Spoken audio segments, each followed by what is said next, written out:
क्या general category को जीने का हक नहीं है? क्या आप देश के कॉलेज और यूनिवर्सिटी में छात्र हर वक्त शिकायत, निगरानी और डर के साइन नहीं जिएगा? देखिए, आपको ये समझना होगा सभी को कि ना तो सारे का सारा सामान्य वर्ग दोषी है और ना ही सारे का सारा जो रिजर्व कैटेगरी है वो दोषी है। कुछ एक लोग होते हैं जो दोनों ही जगह रहते हैं और उन दोनों की वजह से ही पूरे समाज को दर्द झेलना पड़ता है। मेरे दोस्तों, यूजीसी ने 2026 जनवरी से एक नया नियम लागू कर दिया है और इस नियम को लेकर बहुत बड़ा विवाद पैदा हो गया। सरकार का कहना है कि हमें इसलिए लागू करना पड़ा ताकि कैंपस में सभी बच्चों को बराबरी का मौका मिल सके। पिछले कुछ सालों में भेदभाव से जुड़ी घटनाओं को देखते हुए सरकार को लगा कि भाई पुराने नियम काफी नहीं है। अब हर कॉलेज में खास सेंटर कमेटी बनाना अनिवार्य कर दिया गया। अगर किसी छात्र को लगता है कि उसके साथ गलत हुआ है तो ऑनलाइन या हेल्पलाइन के जरिए शिकायत कर सकता है और कॉलेज को 15 से 30 दिन में जांच पूरी कर दे देनी हो। नीयत साफ है, पिछड़े और कमजोर छात्रों को असुरक्षा महसूस ना हो और हमें इसमें कोई दिक्कत नहीं। दिक्कत यहाँ शुरू होती है कि इसी नियत की आड़ में सामान्य वर्ग के बच्चे अपने भविष्य को लेकर बहुत गहरी चिंता में।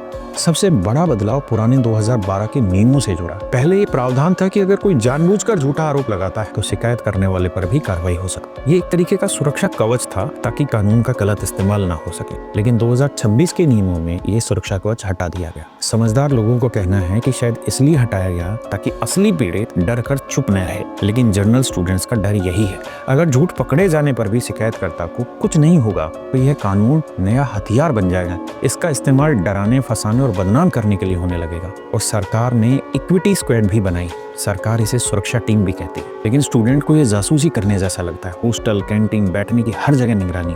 डर ये है कि अप्रत्यक्ष भेदभाव जैसे धुंधले शब्दों के चलते नॉर्मल व्यवहार भी गलत रिपोर्ट हो सकता है। सोचिए, क्लास में एक टीचर है और वो किसी बच्चे को किसी चीज के ऊपर डांट देती है, लेकिन क्या अब वो डांट पाएगी? डांटने से 100 बार पहले सोचेगी कि कहीं ये जातिगत अपमान तो नहीं मान लिया जाएगा। स्टूडेंट को आपसी मजाक, खुला संवाद, क्या ये सब खत्म हो जाएगा? दबाव सिर्फ छात्रों पर नहीं, कॉलेज प्रशासन पर भी है। यूजीसी साफ कहता है, अगर इस शिकायत का हल नहीं निकाला गया तो फंडिंग रुकेगी, मान्यता रद्द हो सकती है। और इसका नतीजा क्या हो सकता है? प्रशासन न्याय करने के बजाय अपनी कुर्सी और साख बचाने में लग सकता है। और यहीं जनरल स्टूडेंट्स का सवाल उठता है, हमें अपनी बात रखने का मौका कहाँ है? अगर गलत फंसाए गए तो बेगुनाही कैसे साबित करेंगे? क्या डेमोक्रेसी का मतलब यही है कि एक का डर खत्म करने के लिए दूसरे के मन में डर पैदा कर दिया जाए? भेदभाव मिटाना जरूरी है, सख्त नियम भी जरूरी, लेकिन न्याय वही है जो सबके लिए बराबर हो। यूजीसी को इन नियमों में ऐसा संतुलन बैठाना होगा जहां पीड़ित को तो सुरक्षा मिले लेकिन निर्दोष को सजा न झेलनी पड़े। जय हिंद, जय भारत।